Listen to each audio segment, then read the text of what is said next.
Assalamualaikum teman-teman, seperti biasa sebelum mulai Min mendoakan semoga teman-teman semua selalu dalam keadaan sehat walafiat. Oke, kali ini kita akan melanjutkan Martial Master versi novel bagian 1680.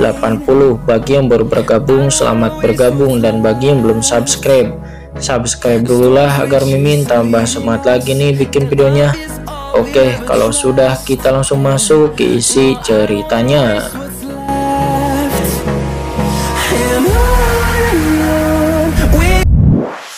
Yang menggiurkan, wajahnya yang cantik benar-benar luar biasa.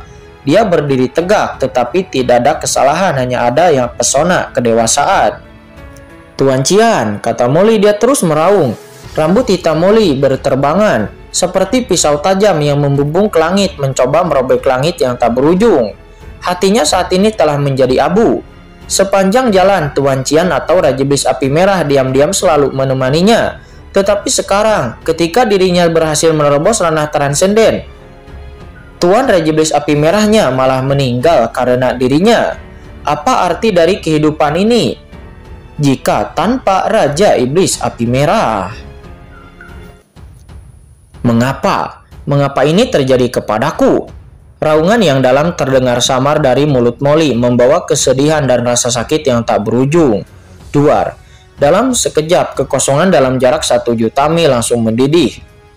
Wajah Leluhur Bisluo sedikit berubah dan dia buru-buru berkata, Molly, sebenarnya Cian mungkin tidak memiliki harapan untuk dibangkitkan. Apa? Mendengar ini, Molly tiba-tiba menoleh dan menatap Leluhur Bisluo. Tuan Cian langsung meniup jiwanya untukku, apakah dia masih bisa dibangkitkan? Ini Leluhur Bisluo ditatap oleh Molly dengan keringat dingin samar-samar muncul di dahinya. Kebangkitanku bukanlah kondensasi ulang roh dan jiwa, tetapi reinkarnasi kehidupan dan kematian di dunia ini pasti ada tanpa lautan kosmik, dikendalikan oleh aturan di jalan raya. Tidak peduli di alam semesta asli atau di lautan kosmik, selama seseorang meninggal, jiwanya akan kembali ke samsara surga dan bumi. Dan reinkarnasi surga dan bumi ini itu adalah reinkarnasi dari 6 alam. Sungai panjang roh mayat hidup yang mengarah ke dunia bawah.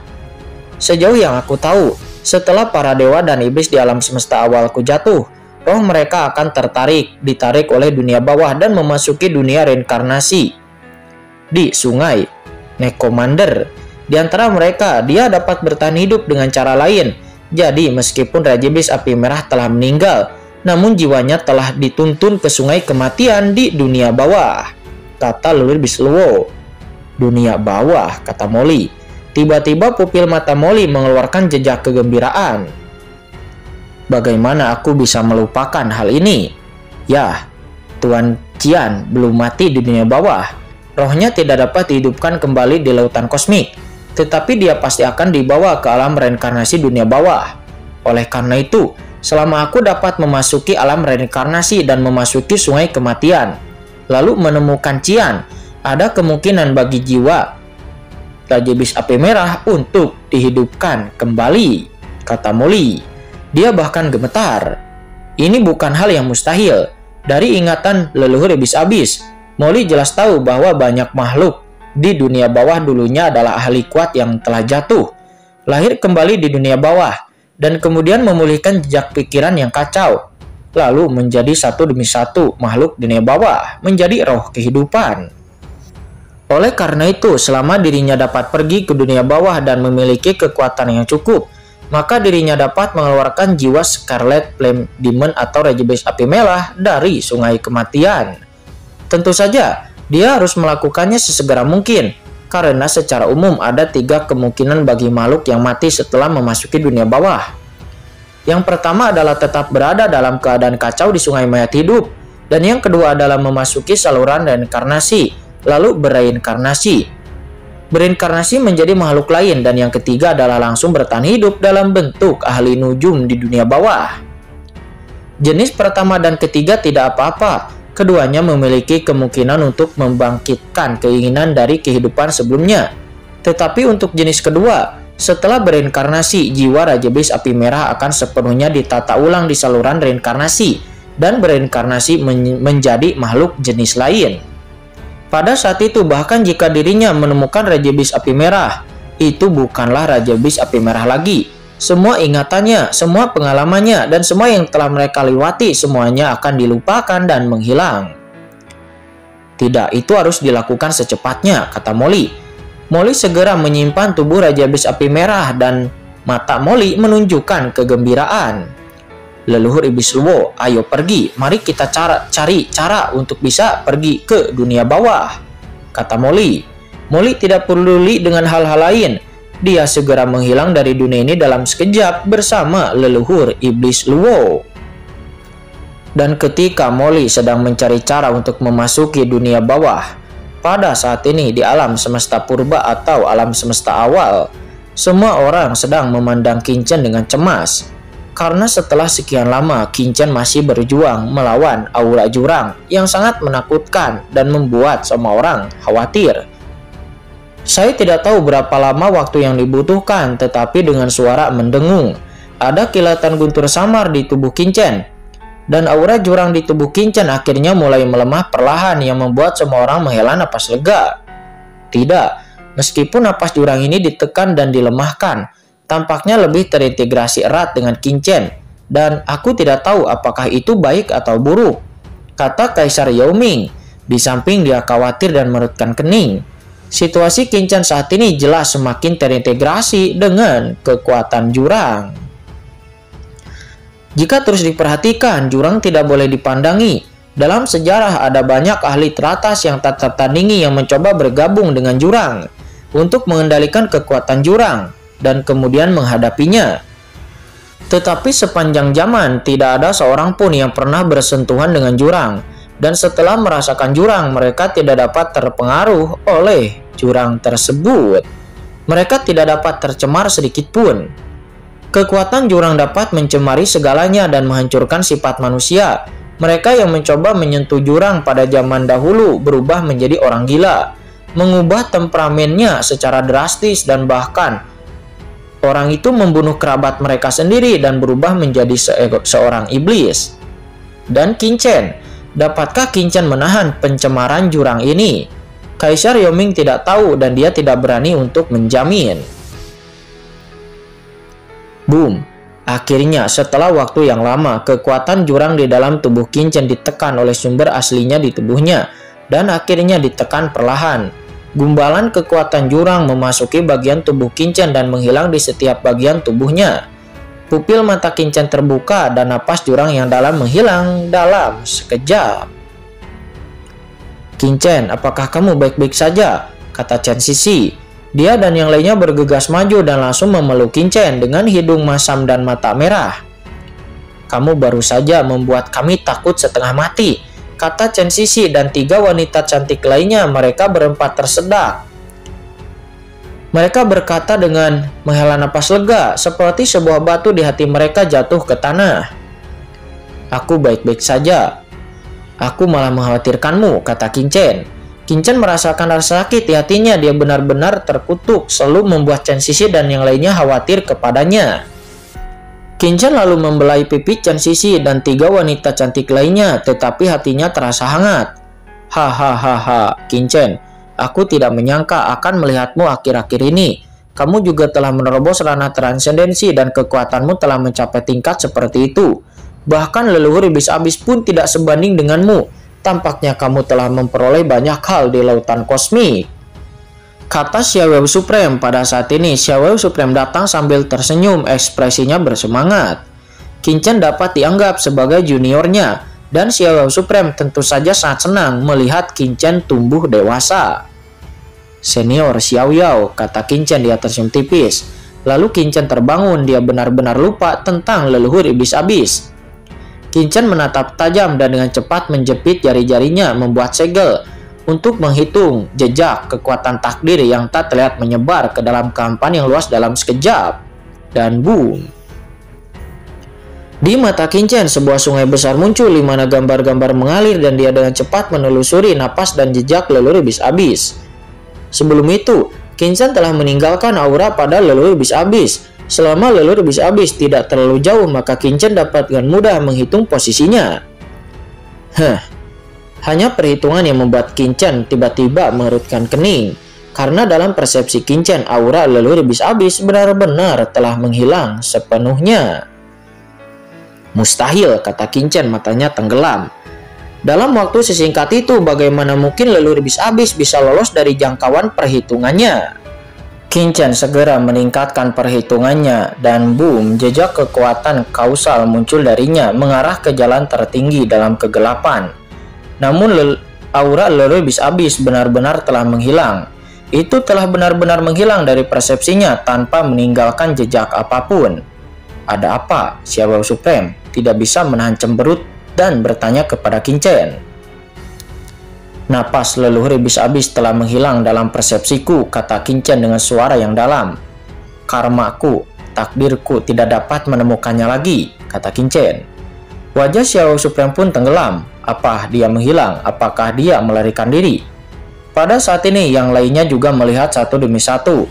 Leluhur iblis abis ini adalah orang kuat yang telah mendominasi alam semesta awal selama ribuan tahun yang tak terhitung jumlahnya. Setiap gerakannya secara alami menarik perhatian semua orang. Leluhur iblis abis melarikan diri sebelumnya dan tidak butuh waktu lama baginya untuk menerobos dan melampaui. Dan kembali dengan ahli kuat seperti leluhur 10.000 tulang. Dan dia hampir saja menghancurkan seluruh alam semesta awal. Jika dia melarikan diri lagi kali ini, begitu dia kembali lagi, saya khawatir ini tidak boleh dibiarkan terjadi lagi. Mata Xiao Supreme dan yang lainnya berangsur-angsur menjadi serius. Sebagai lawan-lawan, mereka tidak berani meremehkan leluhur iblis abis. Xiao Supreme melangkah maju. Qingchen, kamu menghitungnya melalui karma saya. Anda, ya benar sekali. Pertarungan antara kamu dan leluhur iblis abis baru terjadi beberapa tahun terakhir. Dan aku telah bertarung dengannya selama jutaan tahun. Dapat dikatakan bahwa setelah aku naik ke surga, dia melahap alam semesta asli. Rencananya, rasio kausalitas antara aku dan dia setidaknya berkali-kali lebih kuat, kata Xiao Supreme. Setelah kata-kata itu jatuh, Xiao Supreme melangkah maju dan dia duduk bersila. Segera di atas kepalanya, jalan sebab akibat yang luas seketika muncul. Jalan sebab akibat itu mewakili karma setelah seseorang lahir. Ada yang baik dan ada yang buruk. Dan Xiao Supreme sebagai pemimpin umat manusia, karmanya secara alami sangat kuat. Dan yang paling tebal adalah hubungan antara dia dan leluhur iblis abis. Keduanya telah bertarung selama bertahun-tahun yang tak terhitung jumlahnya. Dapat dikatakan bahwa hubungan antara keduanya agak seperti musuh yang sudah ditakdirkan.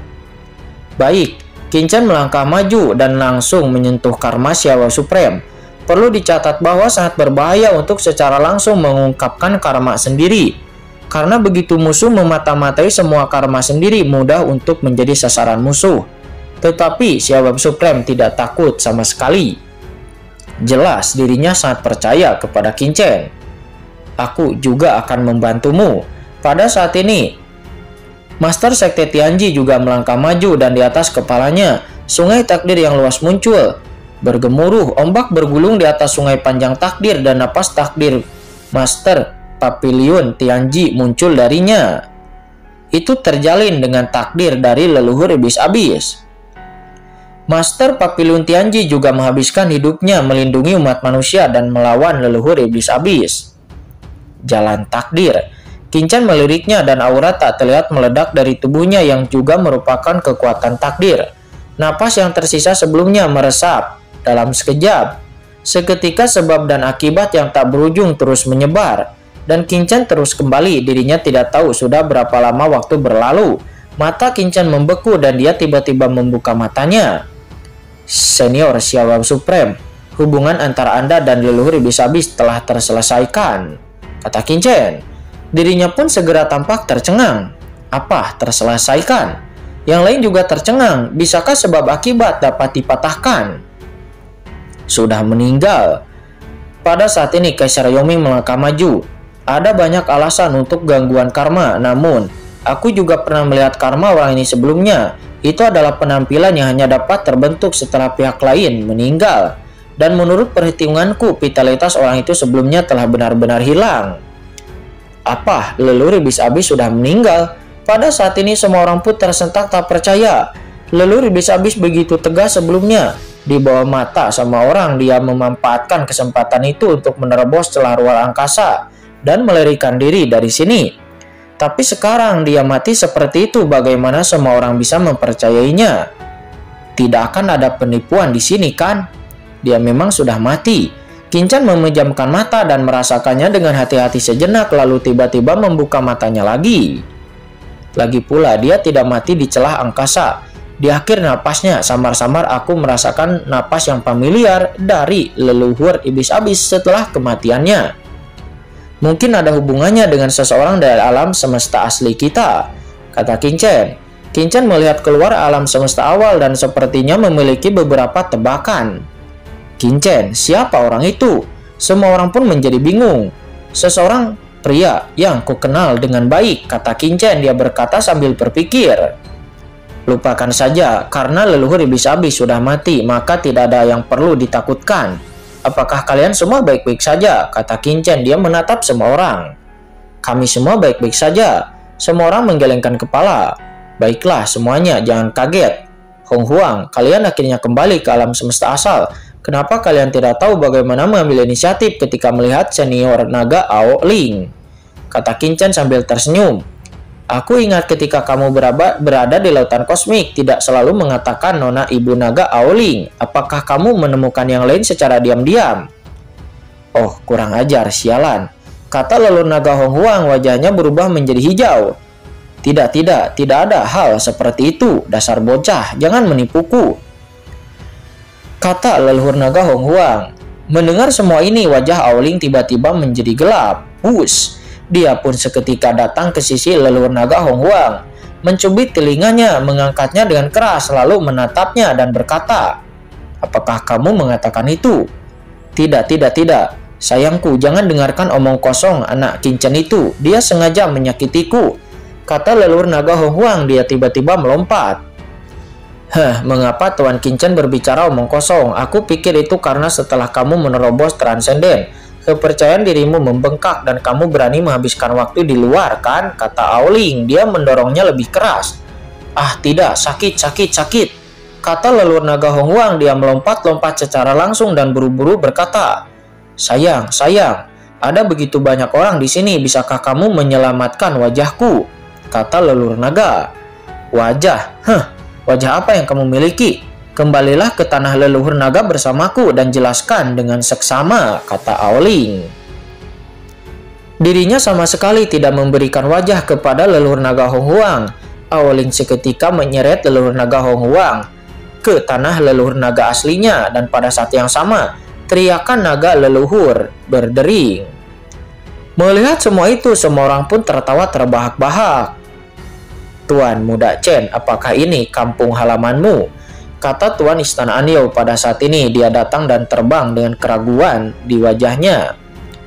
Ini hanya alam semesta awal, bukankah itu berarti Chen Shao berasal dari kekuatan teratas tertentu di lautan kosmik? Alam semesta awal ini tidak terlihat seperti itu, kan? Pada saat ini Kinchan tersenyum. Saat ini dia tidak perlu lagi berbohong kepada Tuan Istana Anyou. Kinchan sendiri memiliki kepercayaan terbesarnya. Kemudian Kinchan menatap Pang Muling. Muling, apakah kamu baik-baik saja? Sebelumnya Pang Muling telah mengambil inisiatif untuk melahap kekuatan jurang untuk dirinya. Tetapi pada saat ini wajah Pang Muling masih sedikit pucat. Aku baik-baik saja, kata Pang Muling. Dia buru-buru berkata, baguslah kalau begitu.